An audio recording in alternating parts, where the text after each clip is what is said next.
Hey, everybody, you are listening to the Me, Myself, and Tangent podcast.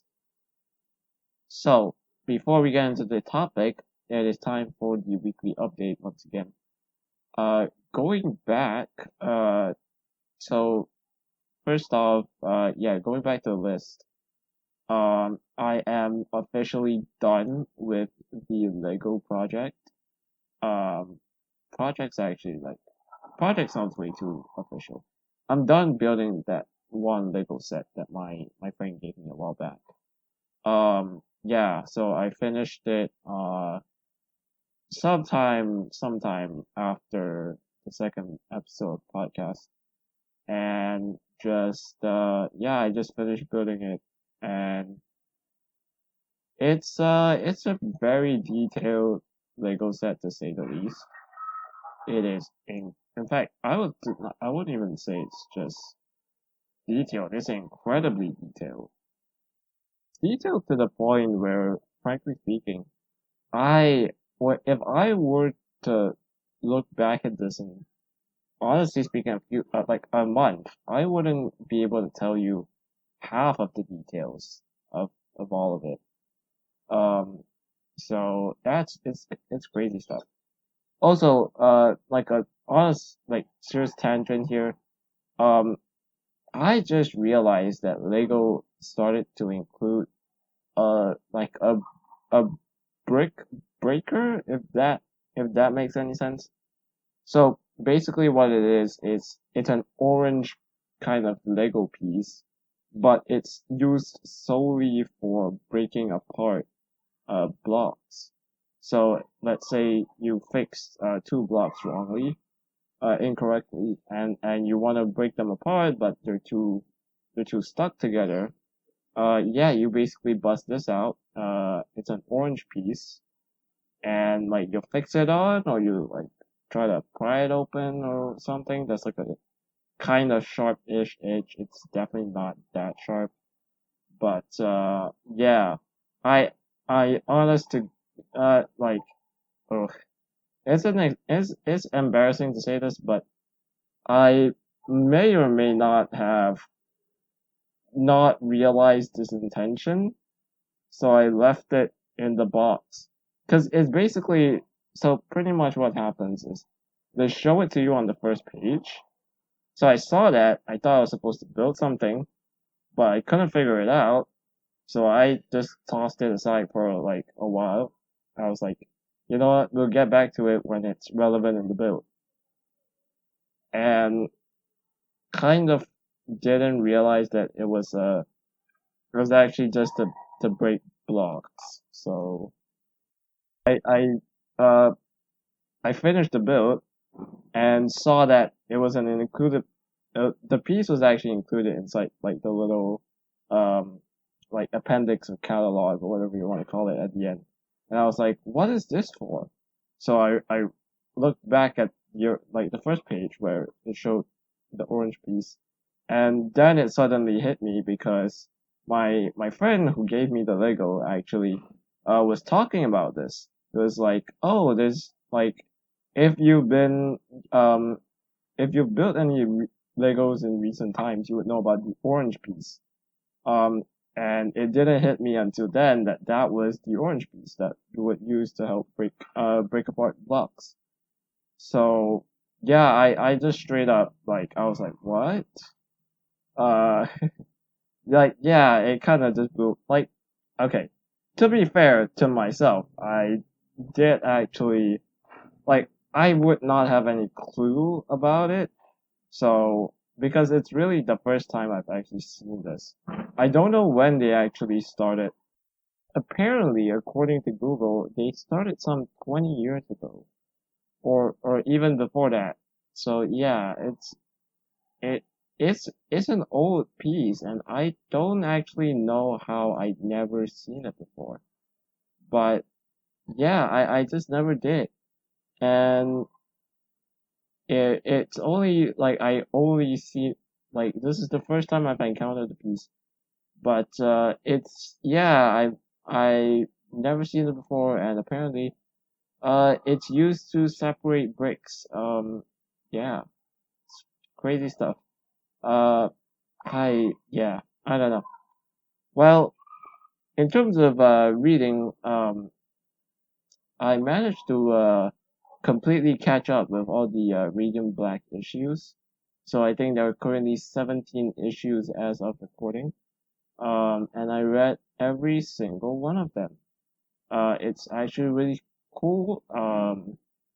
I have my gripes, if I'm being fully honest, and I'm not gonna spoil it too much.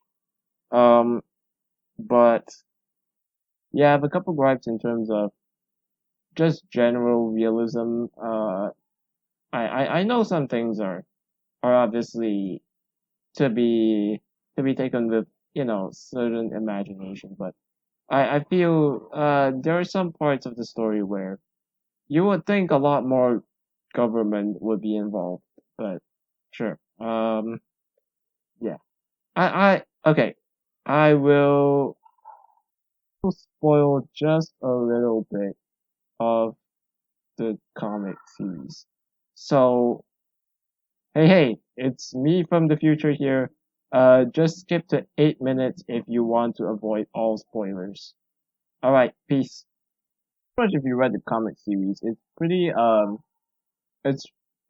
early on that the police actually know the identity of Radiant Black, and it's sort of like if if there was superheroes, like uh wouldn't scientists try to get their hands on it or whatever? And there are a bunch of villains as well, and no one ever tries to examine their tech. So it just kind of well, I sort of came up with a bit of a headcanon to try to fix this issue, and it's pretty much I believe that there are other superheroes in the world, and so that's sort of how I think if we were to look at it that way, all of a sudden all the kind of logical fallacies in that sense flatten themselves out, because if we were to say put this in the world of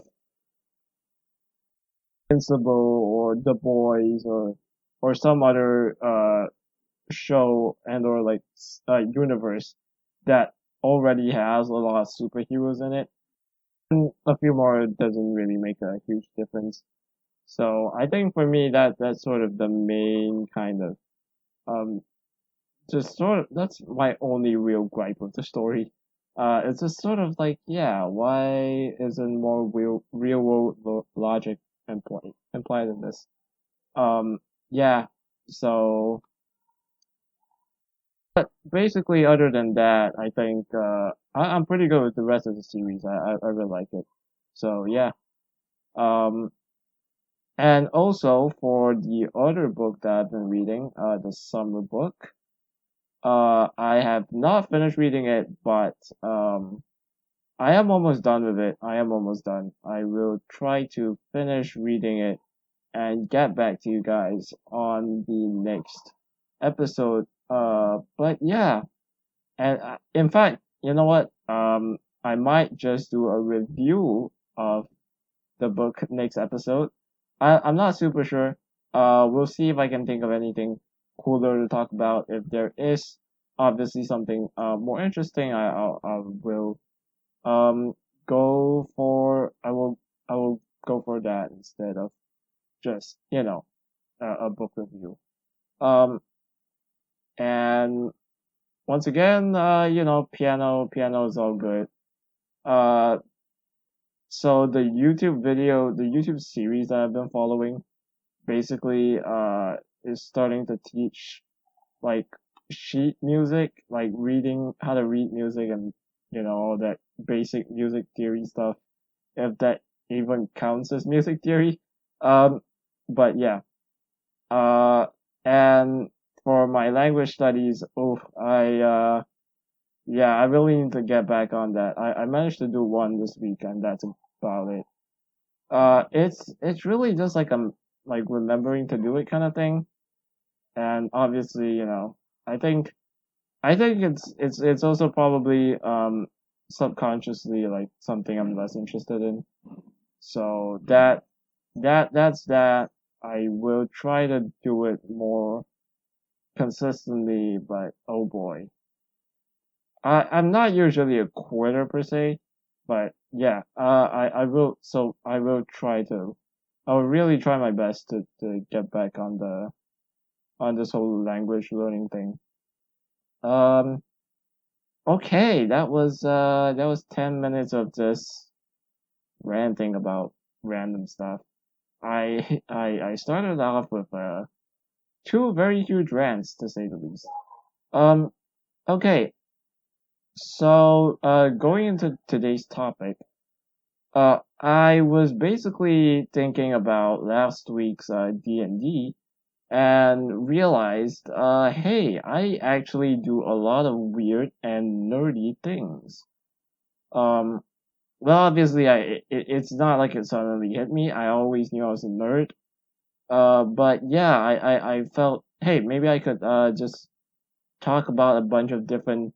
Well, here's the thing. I don't think all of them are necessarily nerdy, but there's definitely like a nerdiness component to them, and they're all definitely not not super mainstream to say the least. They're kind of weird. So yeah, we're gonna go into the weird and nerdy hobbies that I have. So first one I'm gonna talk about is Dungeons and Dragons, right? Like I said, it's a follow up from last episode. But I'm not gonna talk so much about my Dungeons and Dragons. I'm not gonna repeat stuff from last episode. The main thing I'm gonna talk about is mostly, um, sort of why Dungeons and Dragons is it's kind of weird and nerdy. Without obviously, pointing out the obvious. That it's literally a board game that you gotta you gotta play pretend on. You know what? Yeah. So yeah, without stating that, I'll kind of go into why it's like I'll go into like sort of subtle reasoning of why I think a lot of people think it's weird and why I think it's weird to some extent. Okay, so I think so. Basically, Dungeons and Dragons. Like I said, if you, I mean, I mentioned this last episode. I explained the last episode, but a quick reminder is basically, uh, imagine collaborative storytelling, but add a small little system of rules to make it balanced. And yeah, you get to tell stories like, Lord of the Rings, but what if you were there, or one of your maybe made up fictional characters. So that's sort of that. And yeah, it's a naughty game simply because number one, you kind of it's not exactly the most physical of activities. So already there's kind of no real uh outright benefit. Like people just can't. It's not like running or it's not like sports in general where like, hey, if you do it, you're also keeping fit. That's straight up benefit to it. The benefits are a lot more subtle if they are even there at all. Um, so obviously, people that's number one, and then obviously, it's also like a pretty like the idea of like Dungeons and Dragons when it was first released was sort of this this really rules extensive kind of game, which they've sort of fixed over the years. But even then, it doesn't feel very accessible to the general public. You couldn't just sit down and pick it up, unlike a lot of your other things a lot more popular, right? Like for like a lot of activities that are popular on and board games as well. They don't have super extensive rules, or should I say, not necessarily extensive, but uh, the complexity of the rules aren't that much, so it's a lot more accessible. Um, that's why a lot more people play checkers than chess, right? I'm gonna talk about chess later, but just wait. Um, so yeah, I myself, even as a D&D player and as a dungeon master, I do not know like a lot of the rules. If like I do not know a lot of the rules. I know a good amount of them, I know most of them and I know most of what we'll always use. But anything out, like anything niche, anything that might be slightly off the norm, I would definitely have to look up. Um, if not just invent my own ruling right there and then. But yeah, so it's basically kind of overwhelming for a lot of new players, and they might not do it at all. And then I also realized that uh, it kind of falls within that same degree as like computer games when they were first released back in the 19 somethings. Uh, I think I'm not sure how old D&D is, and I'm definitely not sure how old computer games are. But yeah, pretty much it was just inaccessible and not super physical. So people just, it was hard to get a popular fan base or player base, I should say. And that's sort of why it's nerdy and weird. I will say that there are a lot more recent popularizations of Dungeons and Dragons, or with like a lot more media is covering it, and a lot more people are starting to realize, oh hey, Dungeons and Dragons, it looks like a kind of fun game and things like that. Um, and so yeah, over the years that sort of happened. But yeah, I think it still ultimately remains as the sort of nerdy-ish, weird kind of hobby that you can be in. Um, yeah, so that was sort of me slam dunking D&D. I like the game obviously, and I'll never like not like it for some reason. I mean, but yeah, I definitely think there are very obvious reasons as to why it's not more popular of a game. So the next hobby I want to talk about, uh, you know what? Yeah, since I already mentioned chess earlier, I am a huge chess fanatic. And I know some of you might be thinking, oh, you got into this from the Queen's Gambit or some other thing. I say no, because I was a nerd even before that. And yeah, so basically what like I got into it at around the age of 13. So actually yeah, so I'll just say 13. Um Pretty much what happened was I joined my school a little bit late, and uh I had I had to join, like it was a mandatory thing to join a club in school, but I had joined late, so it was not like it would there would always be like a period of time where the clubs would be inviting people over, and it would be like a tryouts kind of thing. But I missed all of that because I joined school late. I entered the school at a later point in time. And because of that, basically I had I kind of just free pick of everything. Well, not free pick, but whichever club wanted or like needed new members, I could join any one of them without doing any tryouts. So I had two options in the end, or I kind of just narrowed it down to two options based on what I wanted.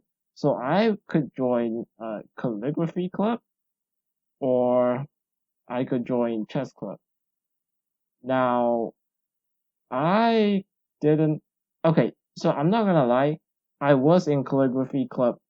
Uh, like I was in a calligraphy club when I was even younger than that. So I kind of was almost inclined to join calligraphy club, but I think just something about the allure of chess and seeming or looking smart just kind of got to me, and I was like, okay, you know what, we're doing chess, and so I joined the chess club, and from there, my life, I could say, I guess my life changed from there, for better or for worse. It's yeah, it's still up for debate. I'm very inclined to say for the worst, but I definitely cannot deny the amount of just general like the amount of friends I made and things like that. It's really incomparable to like any other aspect of my life.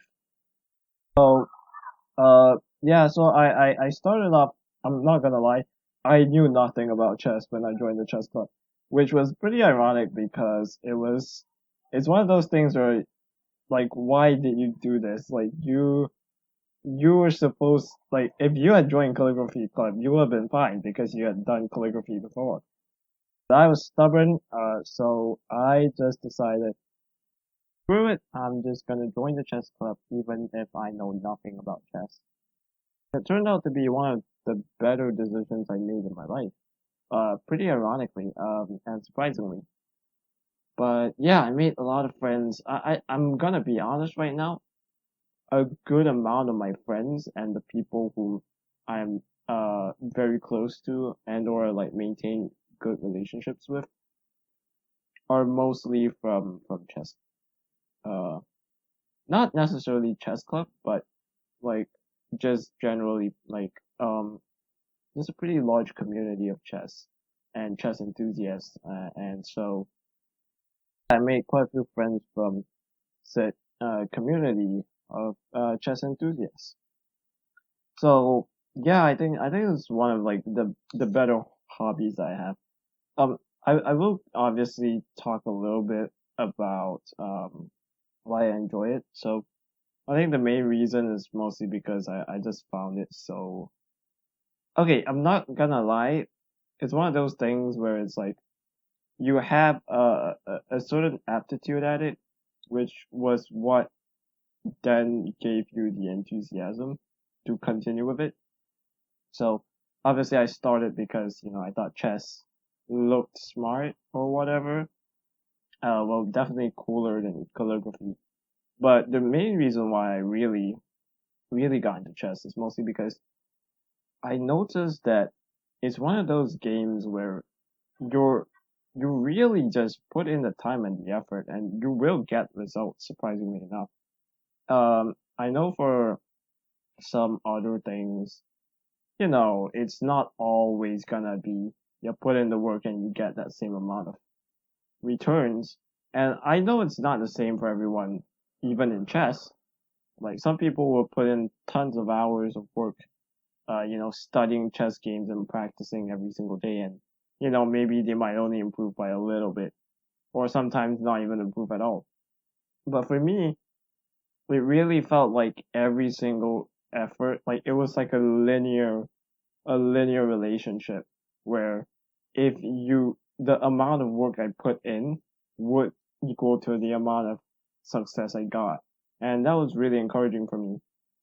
So I really trained, I'm not gonna lie, I'm not brilliant at the game, but considering how late I started, which was at age 13, um, well, okay, to be fair, it's not necessarily late. It's more of the fact that if you want to really, really be good, same thing with like really any skill, if I'm being honest, like music or really anything actually. The more, yeah, so that's also the same reason why we teach kids like math and English and other stuff from super young ages.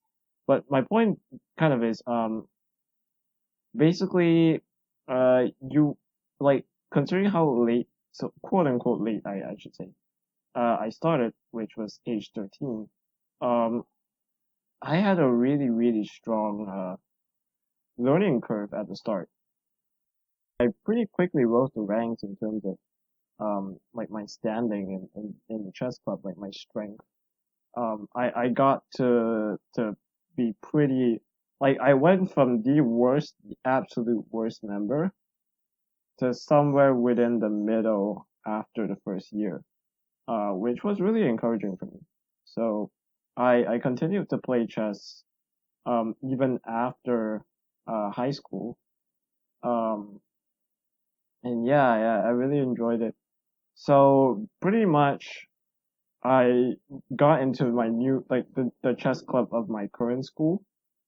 Um, and I really, really started to put in the work again to get better at chess. And I like once again I found that like I got results from putting in the work. And so uh I I've kind of like taken a chill pill since then. I've sort of tapped the brakes in that sense. Not like actively trying to improve at chess, but I'm still pretty. I think I'm still pretty alright. Um, yeah. For anyone wondering what my actual strength is, I am rated 2000 in chess. If you play chess, you will know, or if you're like fairly fairly active in the online chess community, you kind of know where my strength is at. If for those who don't actually know, I'm kind of like your average club player. Um, yeah, I'm around like the average, or maybe slightly above average, club player level. I'm no professional or anything. But yeah, I also actually have a a tournament coming up. Literally, it's happening in a couple days, and so because of that, I am very excited about it. I have been somewhat training, not like not intensely, but I've been playing a couple games. I've been doing certain, like notes and stuff. So for anyone wondering what I mean by that, pretty much in the opening stage of chess, so the first like 5 to 10 moves, uh, actually sometimes it's just 5 moves. Yeah, first 5 moves, maybe a little bit more than that. It is often a battle of memorization, or not memorization, but um, because there are so many different possibilities in just like the first 4 moves of chess or something like that. I think there were like 69 million or something possible moves.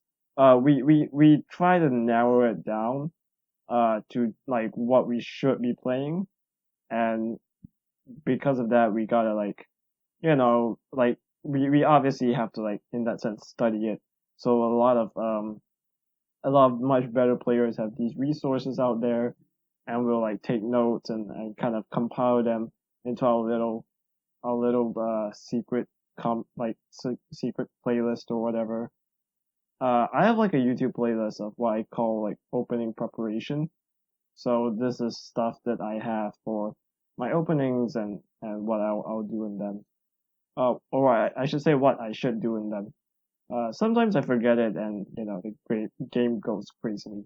But it's as yeah. So for anyone wondering, yeah, that's basically what I mean by like studying chess. I prepare for the opening stage of the game, and the rest of it, and hopefully that gets me a good position or whatever. If it doesn't, at least something that's not losing, right? So yeah. Um, I've also, been just generally practicing on my other parts of the game. I've been playing games. I've been, analyzing them, things like that. But yeah, hopefully I will do well in that tournament that's happening in a few days. Actually a couple days. So, tell you what, I'll update you guys. I'll update you guys on my result next episode. So yeah, that should hopefully I do well. I really really hope I do well. So I mean, if I don't, it's it's whatever, right? So but if I do well, I'll be very happy about it. All right. So that's chess, right? I want to briefly talk about why I think chess is sort of this nerdy. Well, I'm not gonna say it's nerdy because chess has sort of this strange allure to it. It's like a science. or it's like being good at something that is considered intelligent. If you're too good at it, or you're too like if you delve too much into it, you're a nerd, right? Like it's a fact. You're a nerd if you delve into it too much, even if it's like cool and smart. But if you're good at it naturally, it's like he's just smart. Not like yeah, I don't know. That's not exactly how chess works for the record. Don't get me wrong. A smart person would probably be better than a less smart person at chess if they both don't know what how to play the game. But even then, chess is actually a lot about pattern recognition. So I never like I understand the reason why people view chess as this kind of uh intellectual game. I don't know what's the origin of it, but yeah, somehow some way people thought, hey, chess is this brain sport, which I mean to some extent it is because we're not gonna throw fists at each other um unless you're doing chess boxing, but that's a different story for a different time. Um, but yeah, I guess it's like any kind of intellectual pursuit or whatever. If you're good at it naturally, you're kind of cool. But you invest a bit too much time into it, all of a sudden you're a nerd. So yeah, it's it's sort of one of those things where it's like how much effort you put in versus how much results you get. Like the less effort and more results you get, the cooler you are. So that's kind of what's up. Um, yeah, that's sort of why I like again. I'm not gonna say chess is weird. Chess is definitely not weird, but it is nerdy if you fall into the pursuit a bit too much. Funny saying by one of the best players of all time. I'm not super sure about that. He was a really good player for his time, which was like the 1900s or the 1800s. Um, I actually really don't know. Let me look it up. But basically, he's called Paul Morphy. And a very funny saying of his is um, the ability to play chess is a sign of of a gentleman, but the ability to play chess well is a sign of a wasted life. I think that was his quote. Also, by the way, he was from the 1800s, and he was one of the best one of the best players of his time. And yeah, the quote was, "The ability to play chess is the sign of a gentleman. The ability to play chess well is a sign of a wasted life." So that's great. Really cements how much of a wasted life I have. But yeah, I mean, you know, uh, God, yeah. But I mean, like, at the same time, like, it's kind of what I'm saying. The amount of effort you put in versus the amount of results you get, it's the greater this disparity. The less effort you put in and the more results you get, the cooler you are. So yeah, that's basically chess. Got into it. Really happy that I did. Not so much for like anything else. It's mostly just the community and the the friends that I made from chess. Um, and also, yeah, I have a tournament. Hopefully, I do well in that. And I'm gonna, yeah, that's it for chess. It's one of those interesting things. Not exactly the most popular in pop culture and media and stuff like that. Uh, Besides obviously the Queen's Gambit, but it's like usually a very nichely represented topic. So just one of the kind of like I felt that it would be appropriate to bring it up in terms of like the weird and nerdy hobbies I have, of course. So the next thing I really like, the next kind of weird nerdy hobby I have is puzzles. Not really puzzles actually. I'll just say it like it is. I really like Minesweeper, the game Minesweeper. Yeah, I know it's so specific, right? But I had a lot of different phases where I was like trying out these different games. So I was trying out crosswords, I was trying out Sudoku, I was trying out like a bunch of different stuff, and I eventually landed on playing Minesweeper, and I just yeah, and like it somehow like the rest of the other stuff, right? I'm kind of just went through them. It was a short phase, but with Minesweeper, it really has stuck to me, and I don't know why.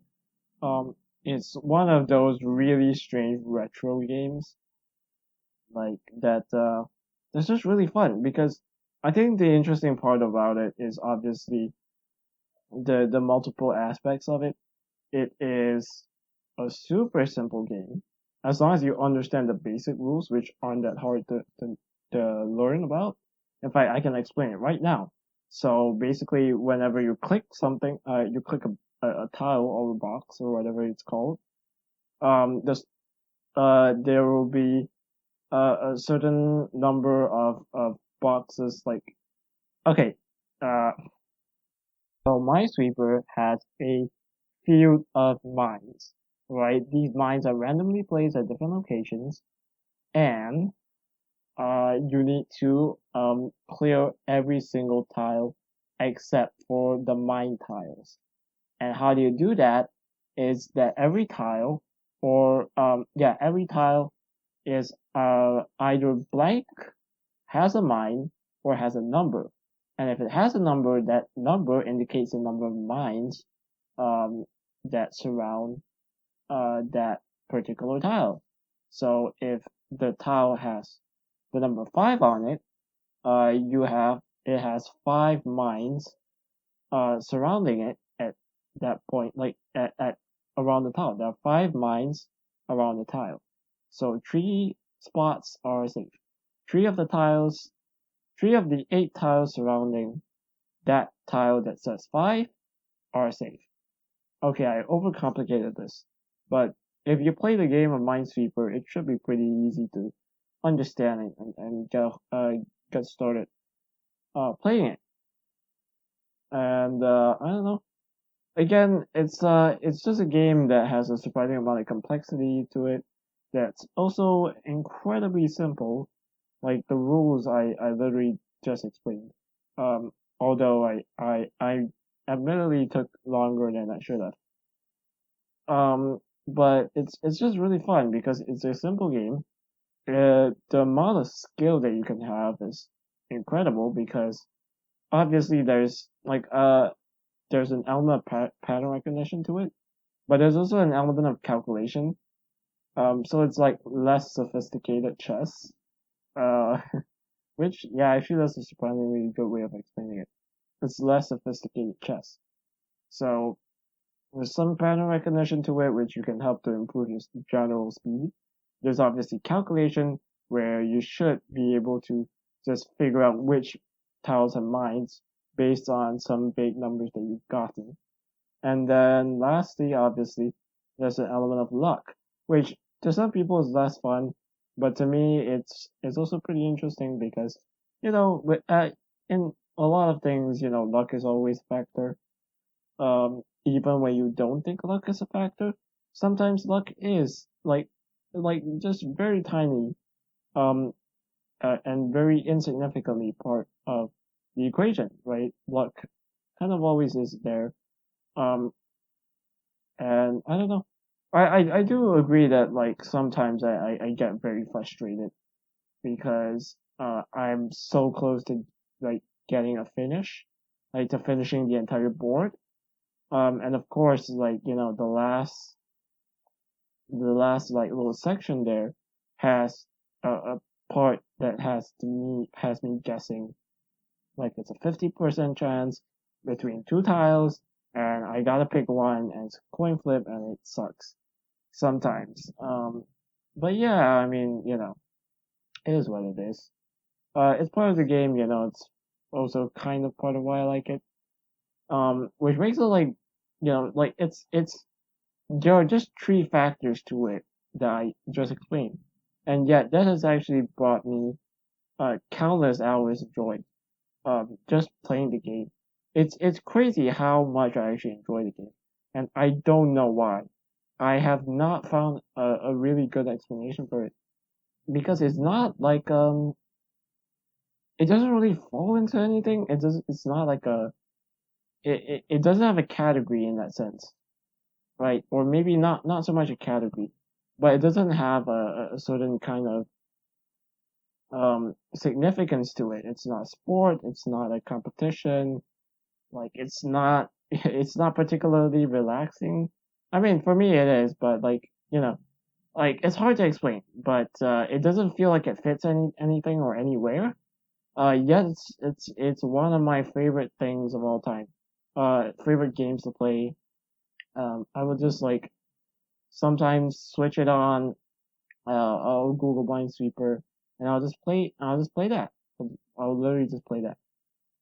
And yeah, it's super fun. I really don't know why. This like already multiple times.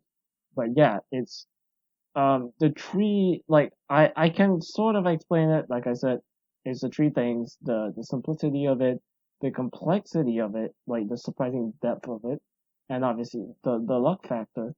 But apart from that, like that doesn't like those three factors don't really make up a good game in that sense, or like a good anything, like a hobby or whatever. It just somehow something about Minesweeper just really clicked with me. Like I obviously wanted to do like just general like puzzle solving stuff, or like puzzle games, right? If that's how you explain it. I was looking at solitaire, I was looking at Sudoku, crosswords, things like that. And don't get me wrong, all of them are super fun, but they just somehow didn't catch my eye quite like Minesweeper. Even though to some extent a lot of them also have the three things I was talking about, right? The simplicity, the surprising depth, and obviously the luck. But yeah, I don't know. It's one of those things where it's like you're surprised that you know this, or you're surprised that you enjoy it so much. But yeah, for me, Minesweeper is just one of those things. And I'm not joking when I say I am sort of ashamed that it's such a huge hobby of mine because I don't think like there. I know there's probably a community out there or whatever that I could join and like that's cool and all, but I I gotta be honest right now. I don't see I don't see it being like a super like cool place to hang out or anything, or even something where um the people are super close knit because it doesn't. It's like it's just a game, and it's not even just a game. It's kind of this weird outdated game that's yeah, it's weird, but yeah, because unlike chess or unlike Dungeons and Dragons, I didn't make friends, or I didn't like it hasn't actually impacted my social life in any way, shape, or form. So I really genuinely don't know why I enjoy Minesweeper so much, but it's a fun game. Um, if I were to say what's so weird and nerdy about it, I would definitely say like it's kind of it's really niche because it's with I would say a lot of other games uh they are actually a lot more physical. Like I was mentioning Solitaire, Sudoku, and crosswords, right? They're all actually physical things that were invented way back in time. That kind of have their like that obviously got digitized and have their online versions. With Minesweeper, it's just a really old game. It's like Pac-Man, right? It's like enjoying Pac-Man. Um, which there's nothing inherently wrong with.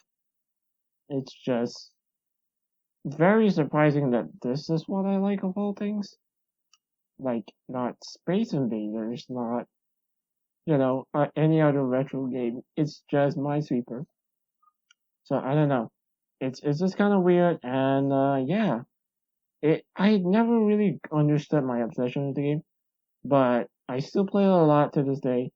Sometimes I'll be listening to a podcast. I'll just play it. Sometimes I'll just start the day by playing a game. Right, it helps clear my mind. It helps me to relax. Things like that. If I'm waiting for like a little 3 to 4 minute thing, I'll just play a game, right? Or so basically, yeah, like a 3 to 4 minute thing, I'll just play a game and whatever, right? Sometimes I'll play it while watching a YouTube video that doesn't exactly have very interesting graphics. It's kind of just like someone talking or whatever. So like this is where I'll play Minesweeper. I also tend to play it in between like doing like work and whatever. Like I've been working for 2 hours. Like I'll play like a Minesweeper game or something to kind of just rest my brain.